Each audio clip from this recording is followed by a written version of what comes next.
Well, good morning. We are thrilled to be with you and to share a little bit with you. We are so happy to see all these familiar faces from the summer.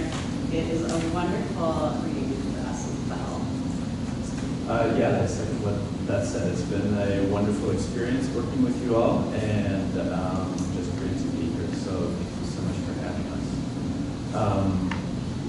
Just jump right in. Yeah. We'll just share really quickly about what we teach in the U.S. So we are, I'm an assistant professor at Western Washington University, and I am also the coordinator for the bilingual and English as a second language endorsement that teachers that are going to be kindergarten all the way through high school teachers often get in order to add on to their main teaching endorsement and be really prepared to work with primarily immigrants and refugees that we have in the United States. And my research focuses a lot on academic language, and it's been really exciting for me to work in this program and look for how academic language can become a part of the work that you're doing as Taiwan moves towards being bilingual education.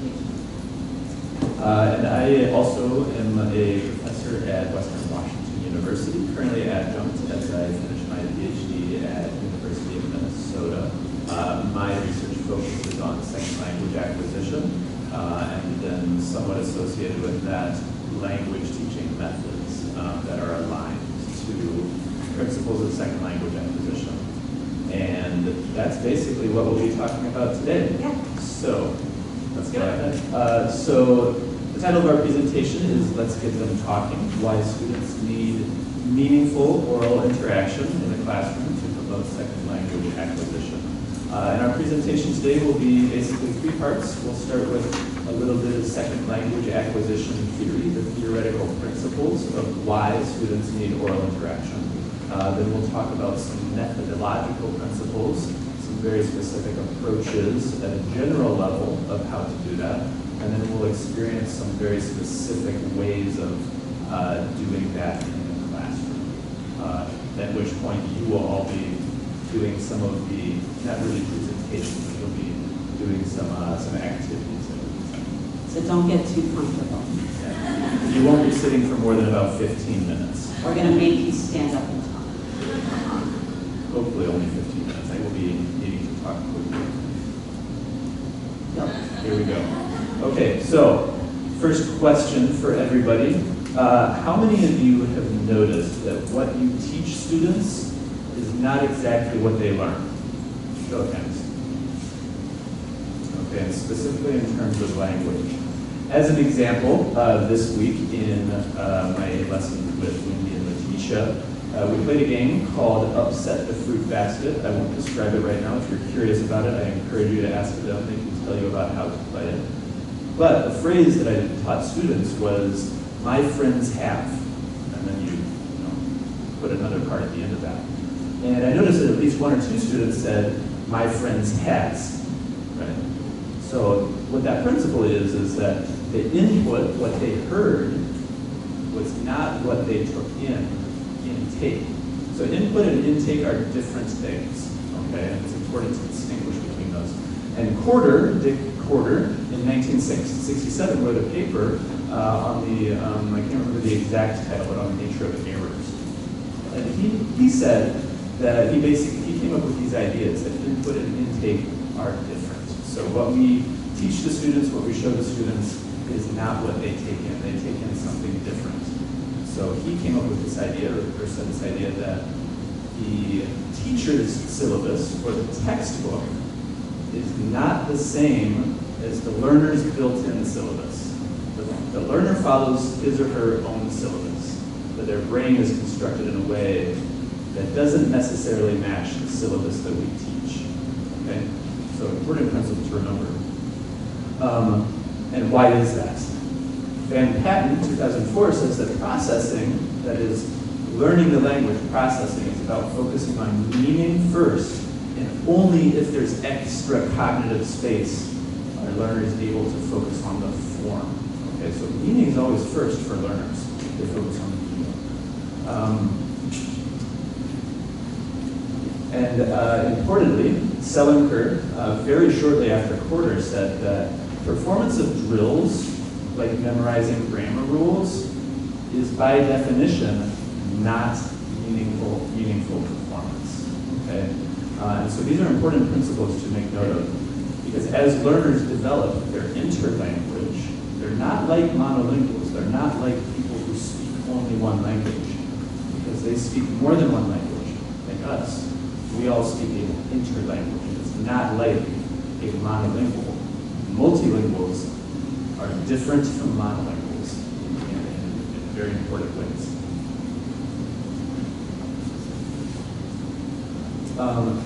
One theory of language acquisition that incorporates both cognitive and social aspects is usage-based linguistics. Usage-based, what does that mean? It means that as people are learning language, people learn language through using language. So language use and language acquisition are really one and the same. They're the same process. They are not separate. We learn through using language. And this learning follows a process. And that process is generally starting with formulaic expressions, sort of like, I don't know, I don't know, I don't know, I don't know. Right? This is an expression that a learner might say doesn't really know what the structure is, subject, verb, right? The learner doesn't know that. He knows it as a formulaic expression. I don't know, I don't know. Does it make sense? Can you understand? Yes. But the learner may not know the grammatical structure. So how many of you that are from Western have been trying out some Chinese this week? Okay. What's a phrase you've learned? Bao. I'm full. Okay. Can you explain bao and the? Maybe not.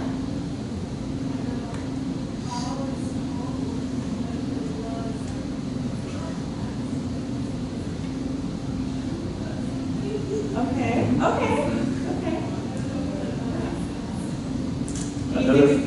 Another phrase that I learned this week, which has been extremely helpful, 就是什么, right? I don't know the grammatical structure of that. I just know that it means 这是什么? 这是什么? So what does 这是什么 mean? What is this, right? I don't know the grammar, but I know the meaning and I can use it relatively effectively. So for our speakers of Chinese in the room, our pronunciation is probably awful. But it's enough that you know what we mean, right? So meaning, even if I don't have exactly the right pronunciation, and even if I don't understand the grammar, we can still make meaning together. Yes. So we start out with formulaic expressions in learning a language at early stages of language learning. And then, as we progress, we start to be able to add parts. And so it might have a formulaic part and then a new part that we can put in there. I'm not thinking of any examples in Chinese right now that I've learned. I can think of one. Please. Wo I love.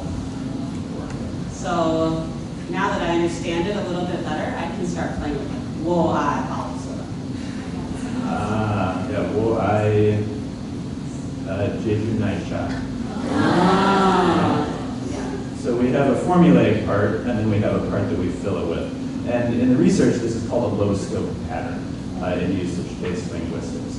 Okay, so we go from formulaic expressions to, I should do it on this side because it's your left. We start at low-scope formulaic expressions, move on through low-scope patterns, and then eventually, as we become more advanced speakers, then we develop the ability to construct full constructions, which are grammaticalized. So what that means is that I may not be able to say this, I may not be able to explain it, but I can use subject, verb, auxiliary, negative object, okay? And that means that I can construct all kinds of different sentences creatively. So we follow this process, generally speaking, for all kinds of different aspects of language, from formulaic expressions to low-scope patterns to full constructions, okay? And the way we do that is through using the language, through interactive usage experiences, meaningful usage experiences. And it's a process of what's called statistical learning. So as we encounter language in real life interactions, thousands of phrases, thousands of constructions, we eventually subconsciously, implicitly abstract those rules and gradually develop a language ability. Back one. That doesn't mean, however, that consciousness is not also important. So we might need to consciously register a particular phrase, right? Like, I had to ask, I think it was Wendy who taught me this phrase, 这是什么? And I asked, how do you say, right? And so I consciously focused on that. And I learned that consciously, so noticing may be very important for initial recognition. I still don't know the grammar rule, but I noticed those specific forms. Okay. So this has been documented in the research that there is a U-shaped curve of linguistic development for a lot of structures in a lot of different languages. And what that means is, for several, you can just click all the way through, down through the Spanish and stuff.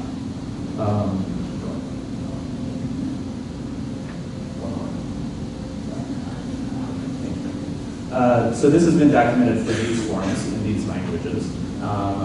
These are the ones I'm most familiar with. It has also been documented for I know German, people learning German, Dutch, other languages. This is a phenomenon that occurs across many languages. For some forms, not all forms, but for some forms, that a learner may start out with, well, first actually,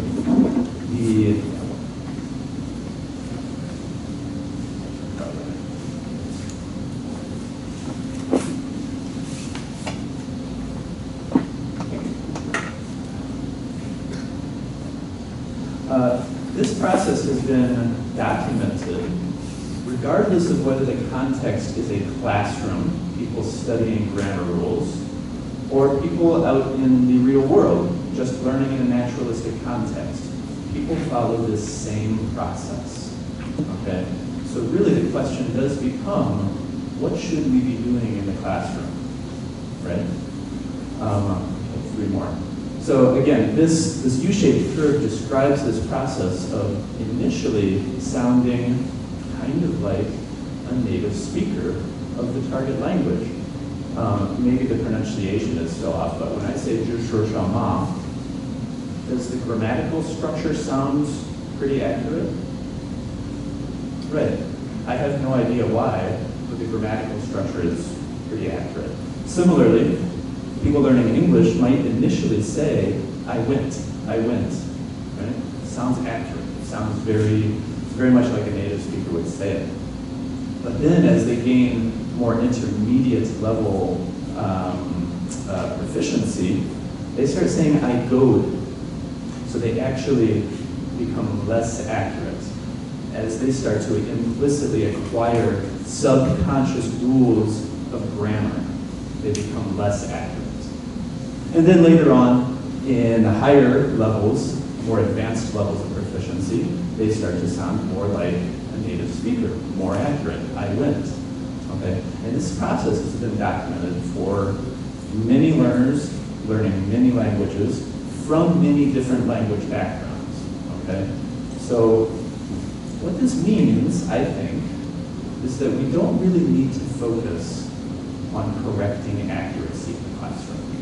Because learners, for many things, will just naturally go through this process.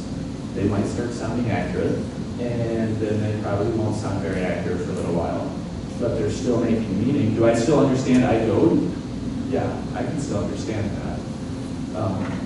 Now, if I can't understand, then, okay, it's important to say, sorry, could you say that again?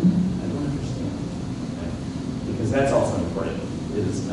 person noticing when they make sense and when they don't make sense. And just one thing to notice, what rule, in a sense, did the learner learn at the bottom? When they're least accurate, they actually learned something new. What is it? The past tense. They figured out, oh, if I add that ED sound, then it turns it into past tense. So this is, even though they're less accurate, they've actually made a lot of progress, right? They just don't know which verbs are regular and which verbs are irregular. But they'll get that with time. Okay, so the question becomes, then what do we do in the classroom? Task-based language teaching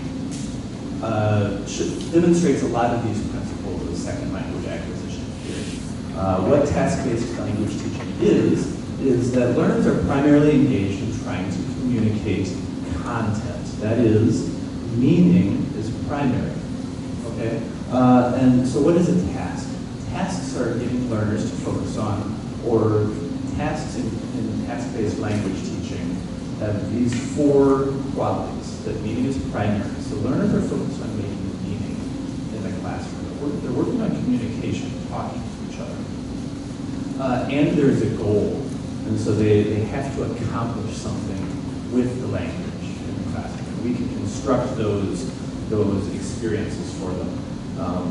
And those can look in different ways. So generally gap activities, information gaps, opinion gaps, and reasoning gaps. And the rest of the presentation today will dive a little bit more deeply into all of those three concepts. So don't worry if you don't understand what those are right now. We'll experience those in a moment. And they're also outcome evaluated. That is, did you accomplish the thing you were trying to say, the thing you were trying to communicate? Okay? Not necessarily how accurate you were, but were you able to communicate that meaning? Were you able to get what you need? Okay? That doesn't mean that we shouldn't support language. Okay? We can still support language, maybe with some phrases or some vocabulary ahead of time to help accomplish that communicative task. Or maybe in the moment somebody is saying something, oh, I need this word, I don't know. And we can support that, right? So it's not to say that language is not supported, but language is always contextualized in meaningful interactions, meaningful contexts. And finally, that those are real world contexts. This gets at the motivational aspects of language learning. Why do I need or even want to say something? So we should be very attuned to what our students are interested in. What do they like? What do they want to talk about? What do they talk about in class or out on the playground or at lunch when they're not in class? What do they like to talk about? We can focus our discussion on those things. Awesome. So, if you were in Bellingham this summer, you probably learned, I showed this to you, but if not, take out your smartphone or your tablet. And for most of you, it will work if you just open the camera. You make, some phones might even ask, but most phones, for sure iPhones, if you just open the camera, point it at the QR code, it should open up for you a Google document. And while you do that, I will tell you what this is. There's also, if you're not having luck with the QR code, you can open up a browser and go to this link. This is a short URL. So what this is, it's an idea book. So for the remainder of our time, for the next 30 minutes, we're going to talk about gap activities. So a concrete way to enact the principles that Caleb has been talking about. And we're going to together do 3, so you can experience them. But there's more ideas here. And you all are going to be able to add to this together so that you have a reference to come back to later. Okay? So we hope that this will be something really that can live and you can add to. We're going to be creating some Padlets together to document those ideas. And even after this program is over, that can be a place where those ideas can live and can grow, and you can experiment with them.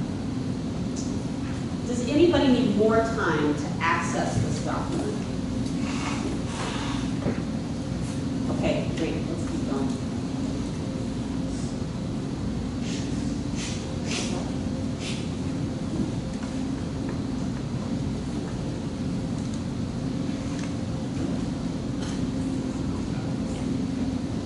Okay, so Caleb has been talking about task-based language teaching, and he mentioned that one very specific type of task is called a gap activity. And within gap activities, we can subdivide into 3 types. So this first type is called an information gap. And in an information gap, we have, yeah, this is hard to, Caleb's pretty good at reading my face though. So we have 2 individuals. One person has some information that the other person needs, okay? And so there's a gap between them. I have something, you need it. And so we have to communicate in order for us to now exchange that information. Okay? So that's one type. There's a gap between us, and that gap is information.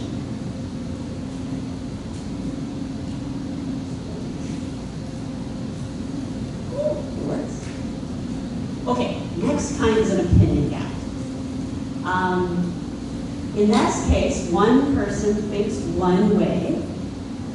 Hopefully, you pick an issue that has lots of opinions on it, right? So you have to choose carefully. And so somebody else has a different opinion. And so again, the gap is between the 2 people. But in order to exchange their opinions, they have to talk to each other. So you want to find something that's very compelling, that they really want to share their opinion and find out the other person's opinion. In both these cases, the gap is between the 2 people, forcing them to need to talk to each other. The third type of gap activity is called a reasoning activity. And a way of thinking about this is that you have some sort of problem that you give students, something they need to solve. And we're going to show you an example. And instead of the gap being between 2 people, now they're working together. Maybe 2 people working together, maybe 3. Not too big, right? Because the bigger the group, the less people will talk. So a small group, they're working together to solve the problem. So now the gap is between the team and the problem. So these are 3 ways to create a gap to provide motivation for speaking, for using, in this case, for using.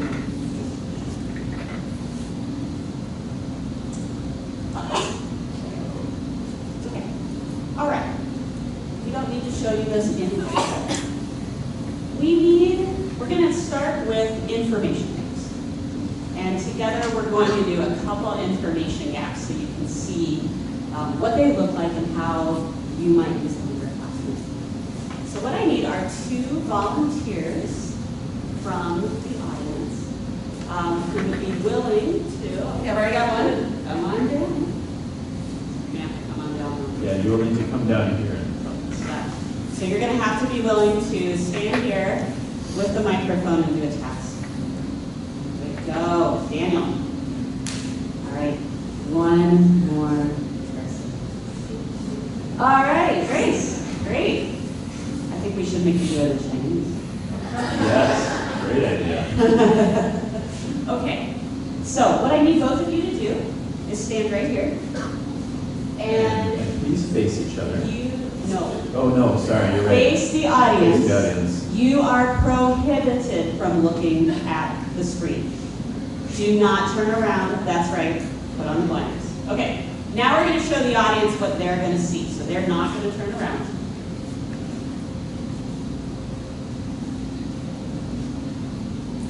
Okay. Don't give them any hints. No color. Okay. Now, Grace and I have traveled together. She's awful at directions. Like, she's so bad. She gets very lost. How's this trip been? It's been good. I haven't gone long. All right! I lost 5 minutes to our house from the parking lot. You know, that's okay. It's good. I believe in you. We're going to make her be Siri, or the Google Map lady that talks to you. Take a left turn. Make a U-turn. I get that one a lot. Make a U-turn, Beth. Make a U-turn. Make a U-turn. Caleb, do you remember which one is which? Oh, Siri should get the darker one. Okay. Make sure you don't show this to Daniel. Okay. Oh, I believe in you. Okay. Now, Daniel needs to deliver a pizza. His map, he's also not going to show Grace, his map represents the reality of the streets he sees in front of him. Okay? So you have to use your imagination a little bit. So he has a map, but in his mind, he's driving. Okay? And on Grace's map, there's arrows. And it's going to tell Grace the route she needs to tell Daniel to take. Okay?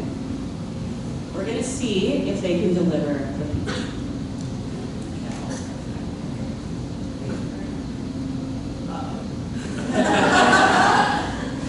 Siri just said where am I?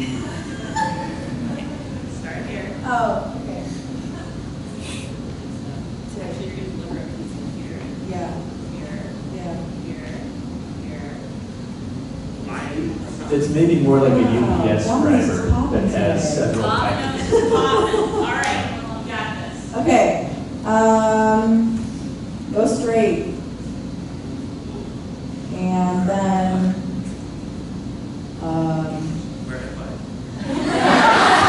yeah. So take a left. Probably.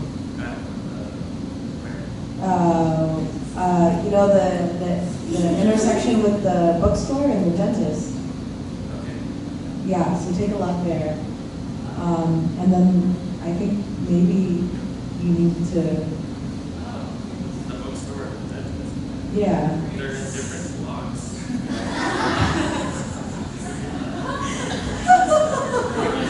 No, but they're right across from each other. I mean, Don't look.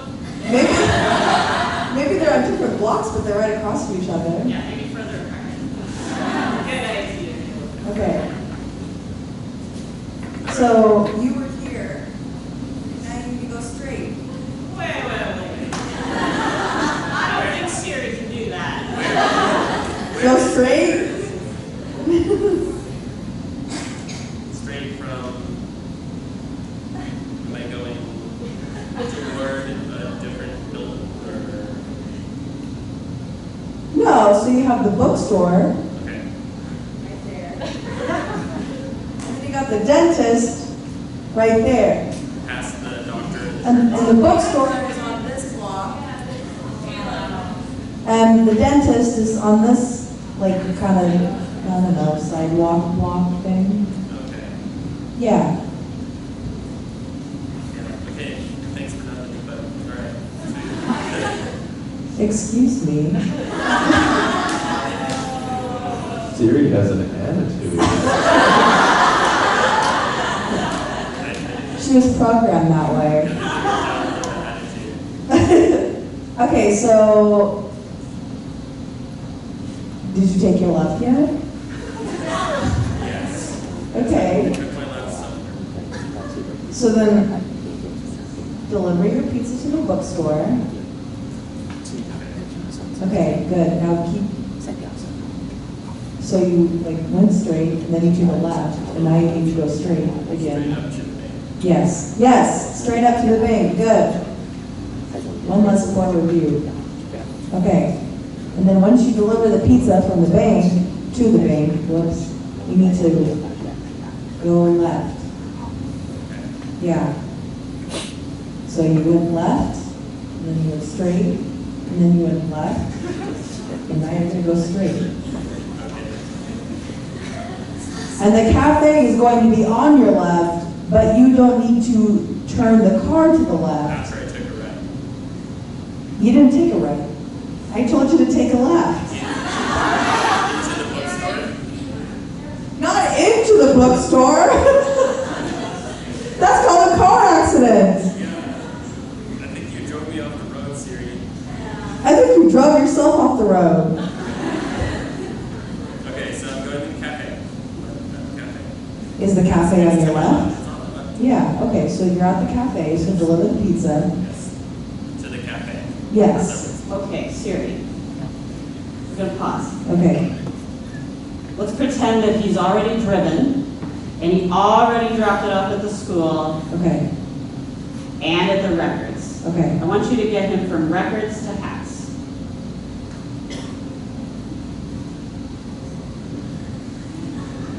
So let's assume that you're both at records. Yeah, records. Okay. Okay, you're both at records. Yep. Siri, Yeah, get him from records to hats.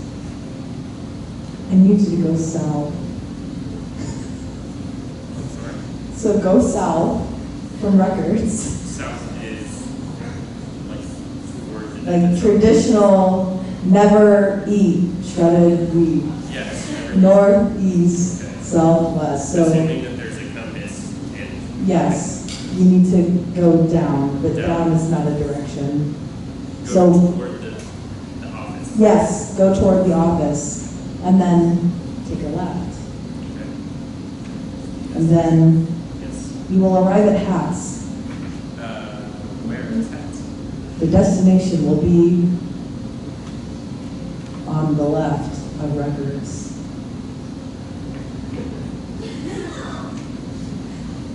Okay. Will be on my left if I'm driving. I think let's stop them here. It's getting painful. Okay, turn around.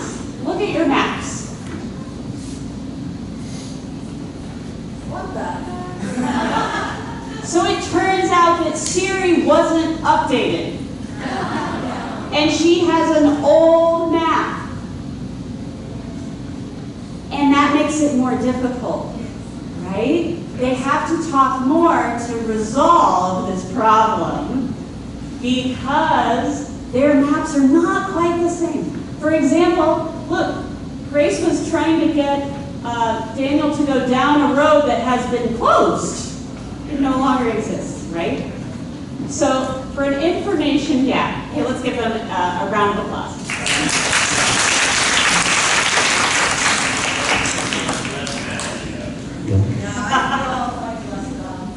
So we gave them an impossible, not impossible, but difficult task, right? And the goal is always, what can I give the students that will make them need to talk a lot? Okay, so that's why you give them a different map, actually. So that's one kind of information gap. We're going to do another one now. And for this, would you like to talk about it while I pass it out, or the reverse? Not yet.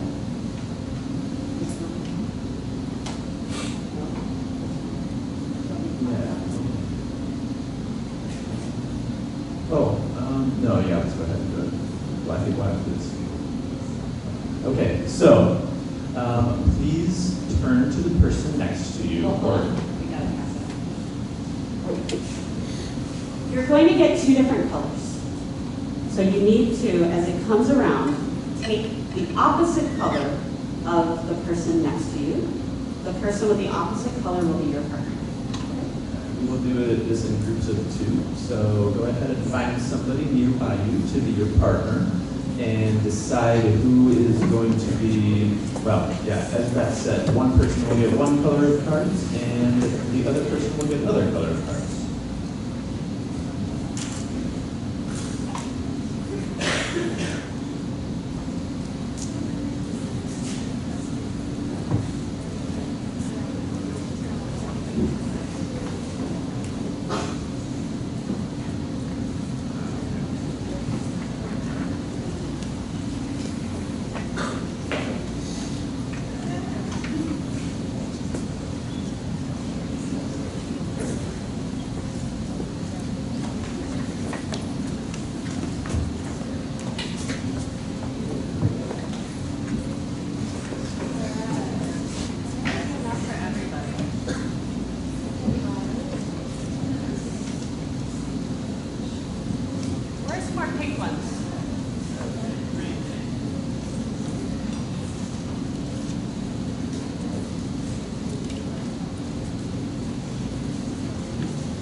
Okay, as we finish passing out, I'll do a little bit more description of what this activity is. This is another information gap activity, but of a different sort. And you can probably start to imagine different ways of doing this, right? Now that you're seeing some of the principles. So what you'll do, one person in your group has pictures 1, 3, 5, and 7, and another person has 2, 4, 6, and 8. Okay? And together, these complete one whole story. So now your job is together, without showing each other your pictures, tell the story collaboratively. Okay? So tell the whole story, what happens going back and forth. 1, 2, 3, 4, 5, 6, 7, 8, right? We'll probably have enough time for 4, okay? Yeah, we both So have to catch ready, them up. set, go.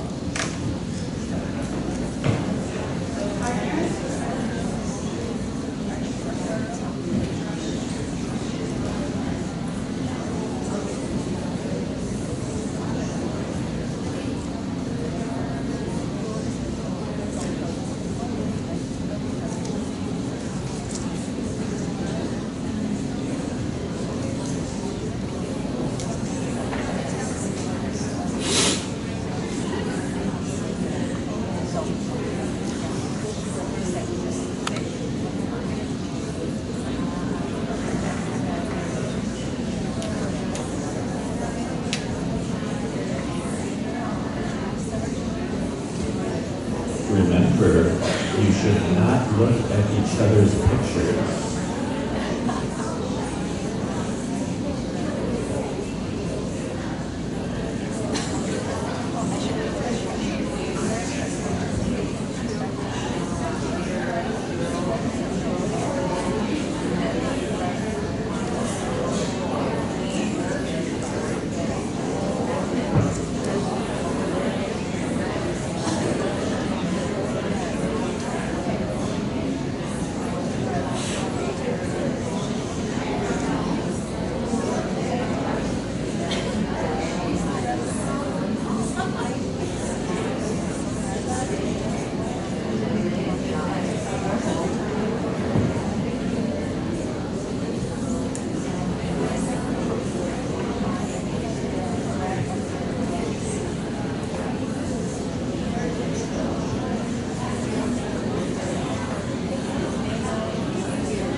All right, I'm going to stop you.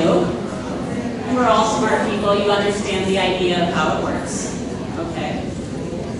So in this case, we gave you the numbers, so you know the order. That's one way to scaffold this. So you know the order, but the idea is just to have a reason to tell the story because your other person, your partner, can't see the pictures. You have to tell them what happened next. There are alternative ways you can do this that you can see in the idea book. So there's ways that you can not have them have the numbers and they have to figure it out, the order, just by telling each other what's in their pictures. And then they figure out the order. You can also give each group a different story. And after they figure it out, they have to tell the story to another group. Okay, so you're creating reasons they need to talk. So quickly, go ahead and use this QR code. It opens up a Padlet. If you haven't used Padlet yet, it's so easy. Once you open it up, you just hit the plus. And with your partner that you just now told the story with, would you add one idea to the Padlet together of another way you could create an information gap in your classroom? Try to brainstorm one other idea. So try to think of different topics that you can focus on or different ways of doing an information gap. We just did the math activity, we just did this story. What are some other things that you could possibly do? To create an information gap. So just with your partner, add one idea to the Padlet. And we'll put it up here so that everybody can see the ideas. So give your colleagues some good ideas, okay?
once for each partner.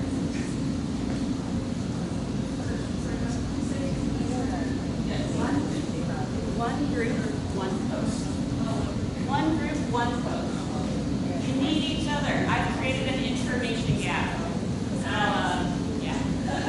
You need each other.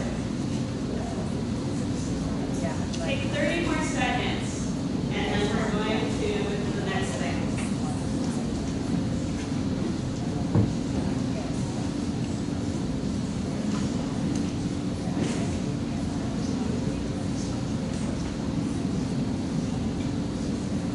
Oh, this is a fun one. The teacher hides an item, blindfolds one student, and the partner guides them, okay? And instead of touching them and moving them, they need to give them oral directions, so they have to listen, right? That's good, I like that. And just to mention, did you just mention this? I don't know. We just provided you a different kind of gap activity. This was a reasoning gap. You all, as a group, had to post one thing up here, and so you had to talk about what to post. So you had a common goal that you were achieving, but you had to talk about that common goal to get there, right? Reasoning gap. The reason gap, you're working as a team. The gap is between you and the post. Cool. Let's keep going, and you can access this Padlet from the idea book, so you can come back to it. Caleb, do you want to talk about the opinion gap that we're doing? Sure. So the next gap activity that we will talk about is an opinion gap, and actually I think that you Oh, I better can at talking explain about that. this. Okay. But I'd like you to think about, which do you prefer? How do you prefer your toilet paper to be hung? Over or under, and why? So under is on the left, over on the right. In the United States, people have strong opinions about this. I'm curious if it's similar here. So one of you has a strip. So one of you take it. Everybody raise your hand if you have the strip. The strip person. One person has the strip. Okay. You have directions. Your job, you're going to turn first to your partner next to you and ask them, what do they prefer? Over or under? Ask them why. Ask them questions why to make them elaborate. Then finally, have them write their initials on the line. Maybe it's at all the way at under. Maybe all the way at over. Strong opinions. Maybe they don't care. So they can write their name in the middle. Okay? After you do that, then the strip person, turn to someone near you. So we won't make you get up, but maybe turn to the person on the other side or the person behind you. Okay? And repeat it, get one more person's opinion. It says two, but let's do one. Okay? So get your partner's opinion and one other person. So you should have two names on here, and here, two people's opinions. If you are the person without a strip, you just need to tell your opinion and sign your name. Okay? Go for it.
take a poll. I'm very curious. Who thinks strongly should be over?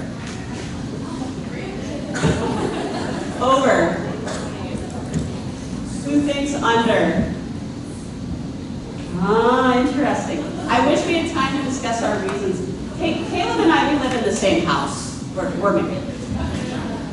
Oh, we have no money. It's convenient, we agree. Yes. We both feel very strongly it should be over. It's good we don't disagree on this thing. Uh-oh. What happened? Oh, okay. Well, good thing, good timing because we're almost done. Okay. Quickly, some other variations for this with your students. You want them to stand up, maybe walk around. Okay. And then something else you can do is have when they're finished, have the person that has the strip, they now need to write their name and explain to the class, did they change their opinion after hearing from their colleagues the opinion? Did they change their opinion and why? I don't know where that's coming from. We also have a Padlet for opinion gaps, and what we'll do is leave it open during break. And if you want to add some ideas, you can, okay? And in the idea book, there's other examples of an opinion gap that you could use. There's a third type, and Caleb's just going to give you an example of what it could look like to do a reasoning gap in your classroom. Yeah, I'll just talk about this briefly. So the reasoning gap, again, to recap, is that the group that you have, your students, and again, as Beth said, you probably don't want to have more than 3 or 4 people in a group because then like 1 or 2 people are going to just sit there and be quiet. But we want to get them all talking, right? So the one that we came up with last night was, okay, you and a group of 3 friends are at a pizza restaurant and you need to order pizza. But one of your friends is vegetarian, one of your friends is gluten-free, and one person cannot have dairy. I said 5, but 4. And then the other 2 people can eat anything, and they want to. Okay? So now you have to order pizzas together and figure out something for everybody. And then what you would do is give groups, probably if you would say you have 20 students in your class, so you make maybe 4 different groups or 5 different groups of students. You give each group a different pizza menu and have them figure it out, what pizzas are they going to order, okay?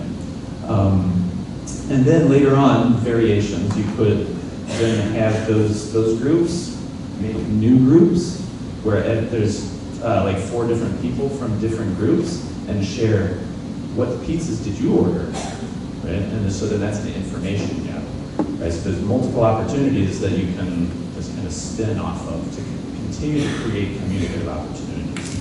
And just a brief mention, a lot of these things that we've been talking about are very sort of real life communicative opportunities.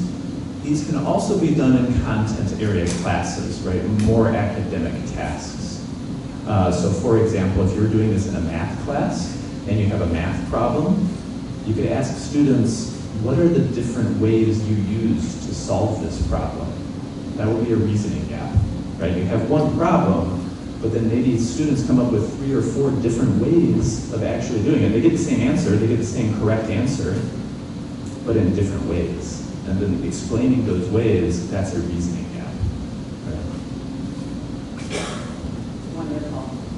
Our time is wrapping up. I want to show you, if you would like to read more about, these are references primarily for the theory that informs why these types of activities are really, really critical for language acquisition. These are some of the pieces that really inform our thinking as professors on this topic, and we want you to have access to those as well. And then finally, don't forget, in the idea book, there's variations and links to the Padlets, so you can go back and get other ideas. And on that note, we will leave this open. If you want During the break, you can add ideas you have of opinion gaps or even reasoning gaps to this so we can share with each other. You can do it after today too and come back and look and see maybe what other ideas have your colleagues given you that you could try in your class. And with that, I think we're going to stop. Thank you all. We, again, we're thrilled to be here with you and to share and learn. Thank you so much for kids' brains not usually when we think about it. So if I will learn more about the language acquisition, yeah, so we can let a gap between teacher and students. Now it's our tea time and break time, and we have 15 more minutes, so we can have a break until 10:50. So be sure that you're back at 10:50. Yeah. Okay. So that's it.